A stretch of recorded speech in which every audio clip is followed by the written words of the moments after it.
പ്രമേഹ രോഗികൾ നിർബന്ധമായി ചെയ്തിരിക്കേണ്ട കുറച്ച് ബ്ലഡ് ടെസ്റ്റ് ഏതൊക്കെയാണെന്ന് നോക്കിയാലോ. ആദ്യം തന്നെ FBS അഥവാ ഫാസ്റ്റിംഗ് ബ്ലഡ് ഷുഗർ.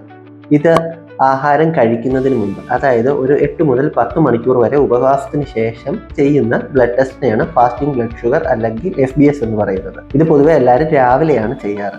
രണ്ടാമതായിട്ട് PPBS അല്ലെങ്കിൽ പോസ്റ്റ് പ്രാൻഡിയൽ ബ്ലഡ് ഷുഗർ. ഇത് ആഹാരം കഴിച്ചു കഴിഞ്ഞ് 2 മണിക്കൂറിന് ശേഷം ചെയ്യുന്ന ബ്ലഡ് ടെസ്റ്റിനെയാണ് PPBS അഥവാ പോസ്റ്റ് പ്രാൻഡിയൽ ബ്ലഡ് ഷുഗർ എന്ന് പറയുന്നത്. അടുത്തതായി HbA1c. 3 മാസത്തെ ബ്ലഡ് ഷുഗർ ലെവലിന്റെ ഒരു ആവറേജിനെ നോക്കുന്നതാണ് HbA1c എന്ന് പറയുന്ന ടെസ്റ്റ്. അടുത്തതായി RBS. ദിവസത്തെ ഏതെങ്കിലും സമയം ബ്ലഡ് ഷുഗറിനെ നോക്കുന്നതിനെയാണ് RBS അഥവാ റാൻഡം ബ്ലഡ് ഷുഗർ എന്ന് പറയുന്നത്. അടുത്തതായി ഓറൽ ഗ്ലൂക്കോസ് ടോളറൻസ് ടെസ്റ്റ് അല്ലെങ്കിൽ OGTT.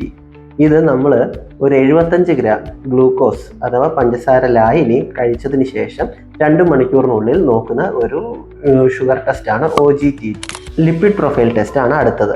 പ്രമേഹത്തിനല്ലെങ്കിൽ പോലും പ്രമേഹ രോഗികളിൽ ഹൃദ്രോഗങ്ങൾ സാധാരണയായി കണ്ടുവരാറുണ്ട്. അന്നേരം നമ്മൾ ലിപ്പിഡ് പ്രൊഫൈൽ ടെസ്റ്റ് നടത്തേണ്ടത് അത്യാവശ്യമാണ്. അടുത്തതായി സൂക്ഷിക്കേണ്ട ഒരു കാര്യമാണ് ഈ വൃക്കയ്ക്കുള്ള രോഗങ്ങൾ അല്ലെങ്കിൽ കിഡ്നിക്ക് ബാധിക്കുന്ന രോഗങ്ങൾ. അതിനായി ക്രിയാറ്റിൻ ടെസ്റ്റും പ്രമേഹ രോഗികൾ നിർബന്ധമായി നോക്കിയിരിക്കണം. അടുത്തതായിട്ടുള്ളതാണ് C-പെപ്റ്റൈഡ് എന്ന് പറയുമ്പോൾ രക്തത്തിൽ ഉണ്ടാകുന്ന ഇൻസുലിൻ്റെ അളവിനെ അറിയാൻ വേണ്ടിയിട്ടുള്ള ടെസ്റ്റാണ് C-പെപ്റ്റൈഡ്.